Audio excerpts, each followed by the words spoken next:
2025 is your year.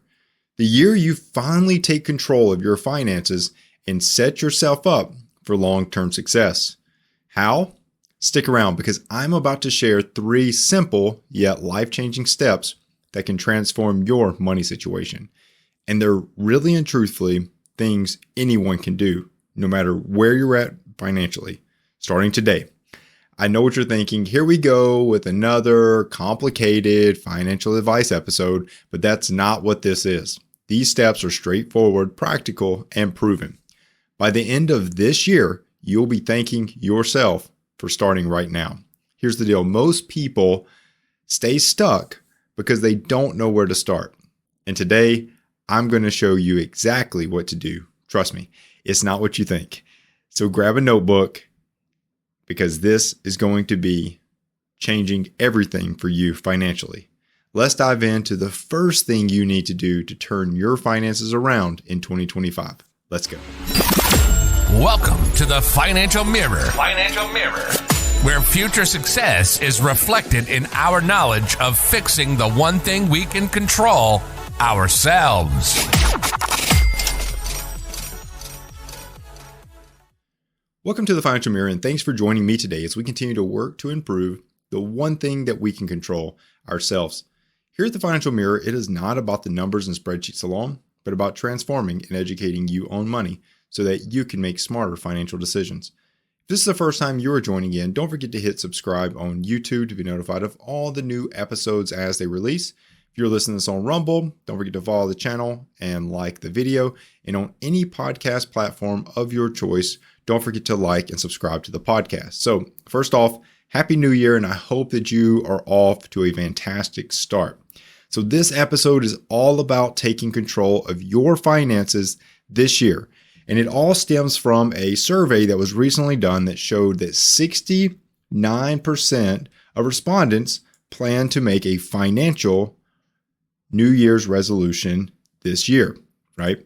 So many of them were talking about that their path or their goal for this year was going to be no other than paying off debt, being their number one thing. Now, as we all know, that yours could be different. You may have a different financial goal, but you still could be in one of those 69% because I'm not really sure what everyone else's idea of their financial goal is going to be, but it could be saving money.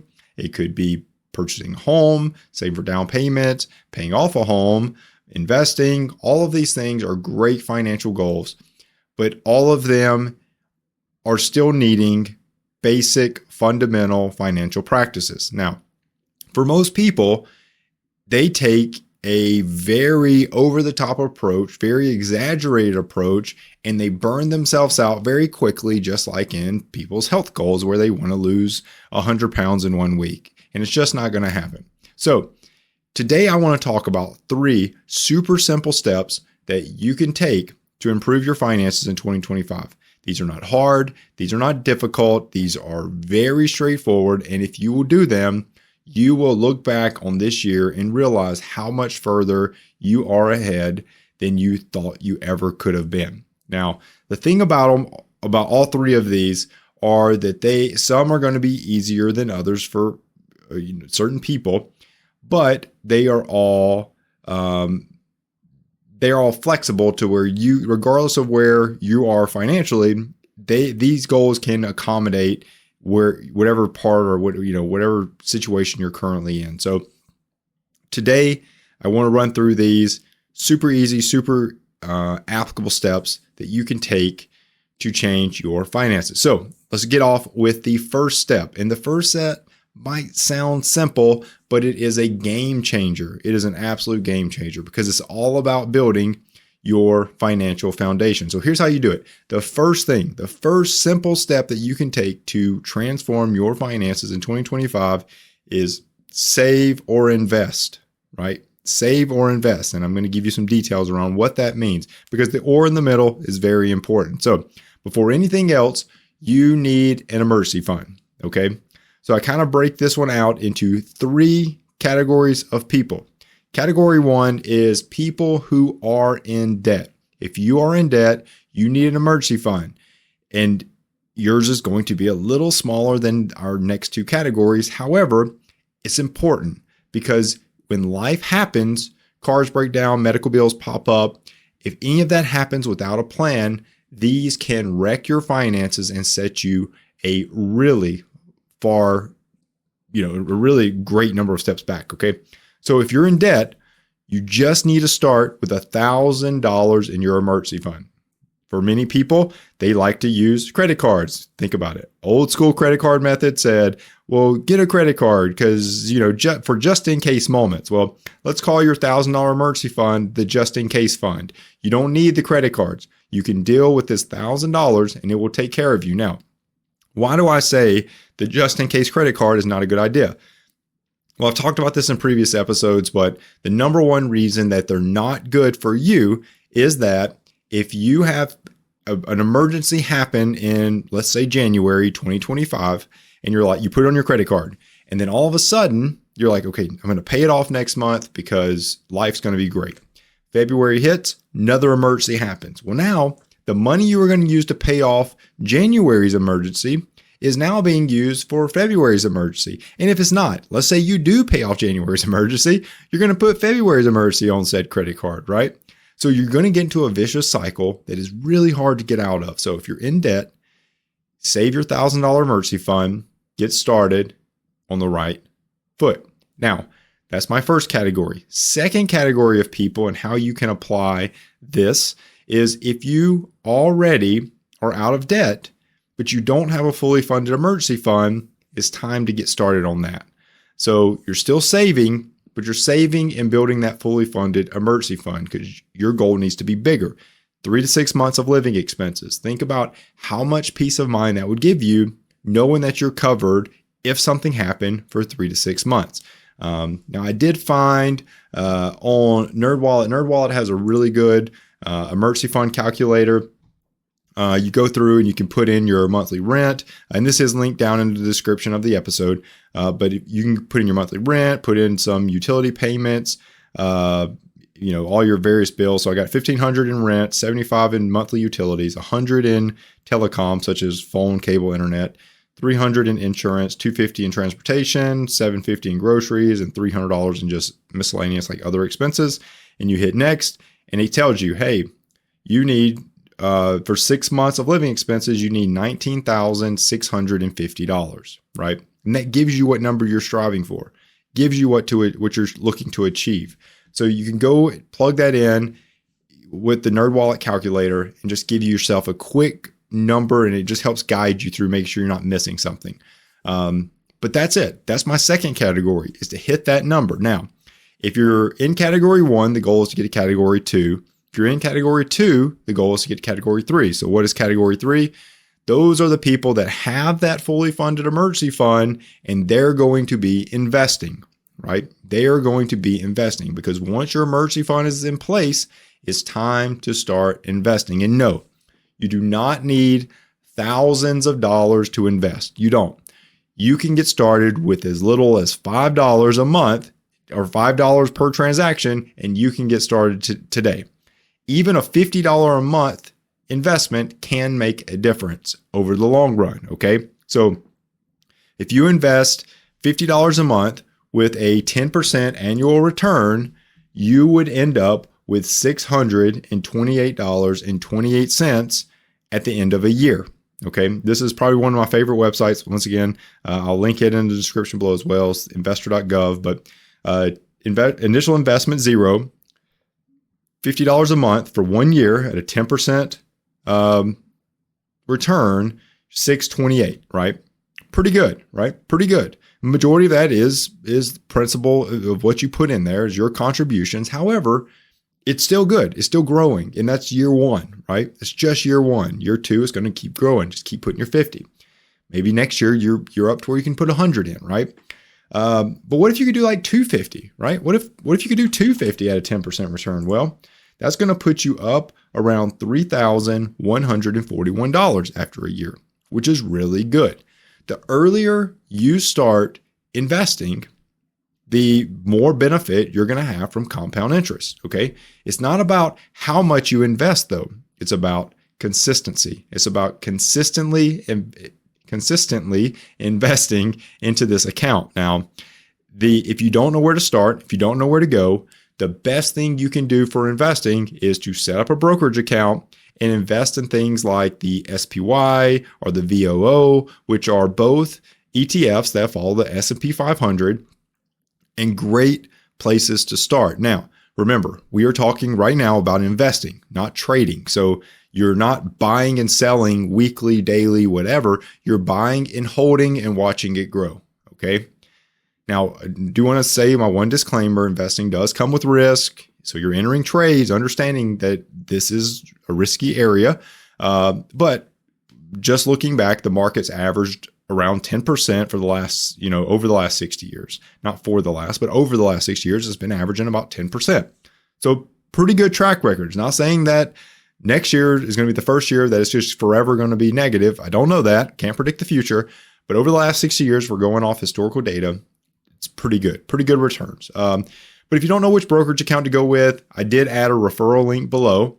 It's a great broker to help you get started. The great part about it is that they do fractional shares. So you can start with like $5 and buy into the SPY or the VOO and get started, right? And get started. So click the link below, sign up for an account, make a deposit, and watch your money grow. It's a great way to get this first step out of the way. So remember, let me just break out my 3 categories again. So if you're in debt, you're in category 1 and you are trying to get to $1,000 emergency fund while you pay off debt.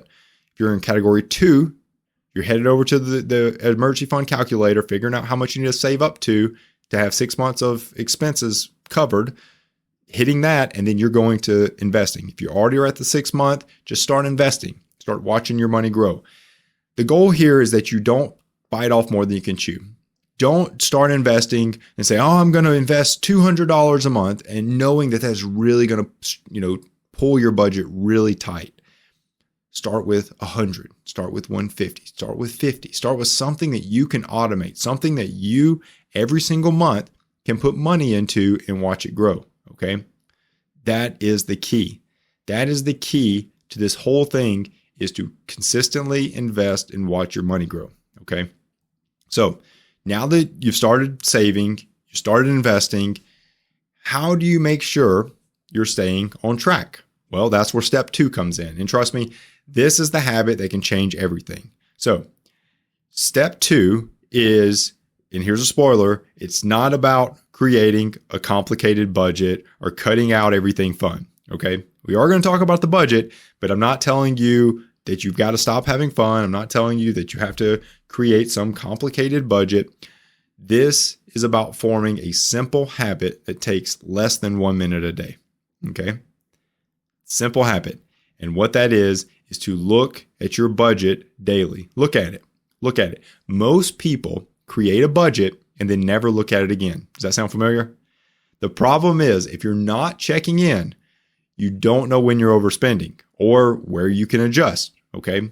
So step 2, the second simple thing you can do is look at your budget daily, because here's the secret. If you'll commit to looking at it every single day, it takes less than a minute. And, especially if you're using an app like Quick and Simplify, YNAB, Rocket Money, Every Dollar, some of my favorites. Quick and Simplify is my favorite. I'll put a link below to a video I did reviewing some of the budget apps.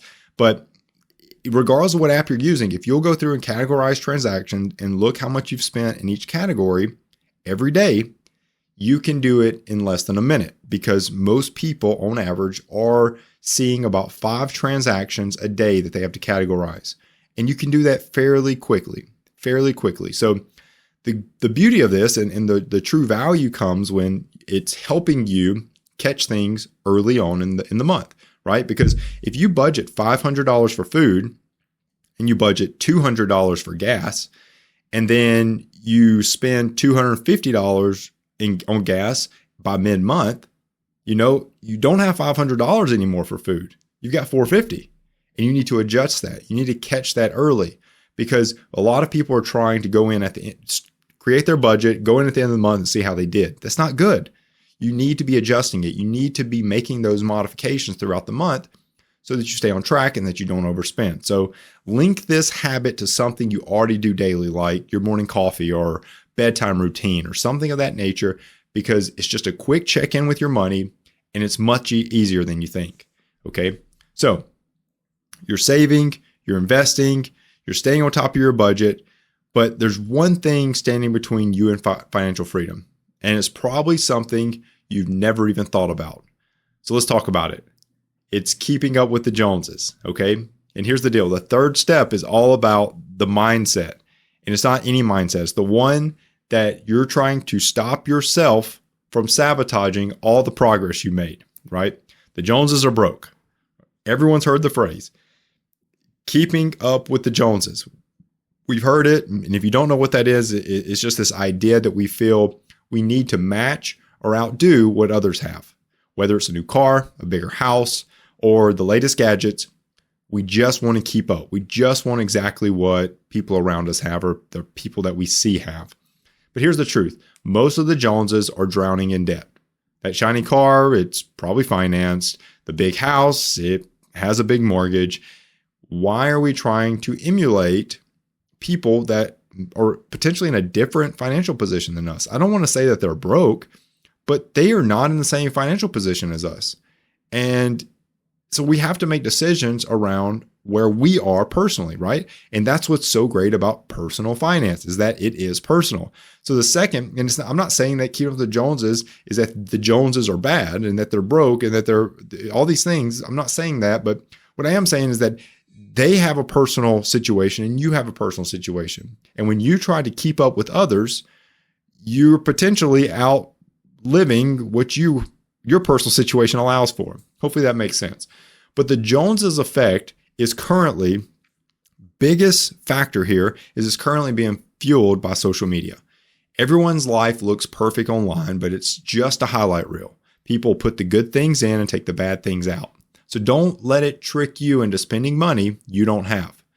Instead of comparing yourself to others, focus on your own goals. What would financial independence actually look like for you? And go and attain that. And every time you skip on an unnecessary purchase, you are one step closer to achieving that vision. Truthfully, studies show that experiences, not things, bring happiness to your life, right? So you go buy a thing, what we notice in that pattern is that you go buy a thing and you're initially happy about it, but it wears off very, very quickly. Very, very quickly. Like when you're sitting around like talking story with like people, friends, family, whatever, what you tend to talk about are things that you've done in your life. You very rarely talk about, man, this one time I went to the store and I got this really cool gadget and it was the coolest gadget. Like, it's kind of weird, right? Like it's even kind of weird saying or hearing. So think about that when next time that you're in that position to potentially buy this thing that you don't really need. Just think about that. Think about that mindset shift and how can we not, if it is keeping up with the Joneses type where people are, or you're trying to keep up with someone else or you were influenced by someone else to get this, just think about it. Think twice about it. And if you will do that third step, eliminating keeping up with the Joneses, you will achieve your goals financially. You will feel better at the end of 2025 financially. You will transform your finances in this upcoming year. So those are the 3 steps. Number 1 is making sure that you have you start saving or investing, depending on which category you're in, that you're doing the step that you need there. Step 2, that second simple step, is just look at your budget daily, categorize transactions, see where you're overspending. Step 3 is stop keeping up with the Joneses. Stop looking at what others are having. Stop looking at what others are doing and instead focus on your financial situation. Just kind of going back real quick, I kind of skipped over this and I wanted to make sure I hit it. I talked about 2 investments that you could jump into. The 2 I talked about was SPY, just so you kind of see. This is SPY, and here are some of the returns that SPY has had over the past few years. So returned almost 25% last year, 26% in 2023, lost 18% in 2022. We all remember that. 28% in 21, 18 in 2020, so forth and so on, right? really good returns on SPY, right? Really good. I think, and I'll hit show more. So there's since 1994, there's been 3, 4, 5, 6 losing years since 1994. Okay, so pretty good returns on SPY. The other one I talked about was VOO, this Vanguard's S&P 500 ETF. You'll see they're fairly similar because they both followed the S&P 500. So this one's inception was 2011, so it doesn't have this history SPY has as much, but it follows the same thing, right? Follows the same thing. But anyways, those are two really good places to start investing. They follow the S&P 500, and they're just great places to, if you're not familiar with investing, you can literally, with the link that I share below, when you sign up for an account with that brokerage, they do fractional shares. So you don't need $550 to buy a share of VOO, right? You could literally buy a fraction of a share for $5, right? Or SPY probably being the most common. So $5.97 is what it costs for one share of SPY. You can do a fractional share and get $5 worth of a share of SPY. So hopefully that makes sense. But it's just a great way to start investing. It's a great way to get started with getting into the market. So there you have it. 3 steps to transform your finances in 2025. So first, build your financial foundation by saving and investing. Second, commit to checking your budget daily. And third, stop comparing yourself to others and focus on your own financial goals. So now it's your turn. What steps are you going to start with, right? What steps are you going to start with, right? Because that is the key. Do one today. Get one kicked off. And as soon as you get that one set up, do the next one. And I think the easiest is to just start your budgeting. Start looking at your budgeting daily. That'll really help guide you into how much can you start saving and investing, right? Saving or investing, excuse me. Once you figure that out, automate that. Automate that puppy. Put it into your brokerage to where it automatically pulls in and invests. Maybe you get some satisfaction from pulling in and feeling that investment, like going and buying that fractional share or that share or whatever the case have you. But go through that process. And the one that's not really a step that you're going to do daily, like investing and saving, you're probably going to automate and not think about. That's kind of one and done. You do it. If you set up the automation, it's done for the year. Done forever until you want to go in and change how much you're investing or saving. The looking at your budget daily, that's a commitment. Every day, take a peek at it, keep doing it. That third one is one that's going to pop up occasionally. It's not going to be something you do daily. Every day, you're not going to feel yourself trying to keep up with the Joneses. But when it happens, put your foot down and don't do it. Push it away, avoid it, and go off and reach your financial milestone. So remember, it's not about making huge changes overnight. It's about these small, consistent actions that add up over time. So 2025 is your year. Take control of your money, and I'm here to help every step of the way. If you do need some help or some additional support, financial coach could be right for you. Head over to thefinancialmirror.org and hit book now. Schedule a free consultation with me. We'll sit down. We'll see if a financial coach is right for you. And if it is, we'll build a personalized plan to help you achieve your financial goals. Okay. So hopefully you got something out of this episode. If you did, don't forget to like, share, subscribe to the channel, and leave comments below with any information that you have that you want to share with others. The one thing that I'd love to see down there this episode is if you have a financial New Year's resolution, what is it? Tell me what your New Year's resolution is. That is such a great way to inspire others that are looking in the comment section, seeing what other people are doing this year to achieve their financial goals. So appreciate you tuning in. Hopefully you got something out of this episode. Until next week, continue improving the one thing you can control, yourself. Peace. Well, that wraps up today's Financial Mirror. Join us next week as we continue to work on ourselves, change our mentality, and to commit to achieving the success we always envisioned. Regardless of your platform, help us grow as a community. Please like, subscribe, and share with the people in your lives.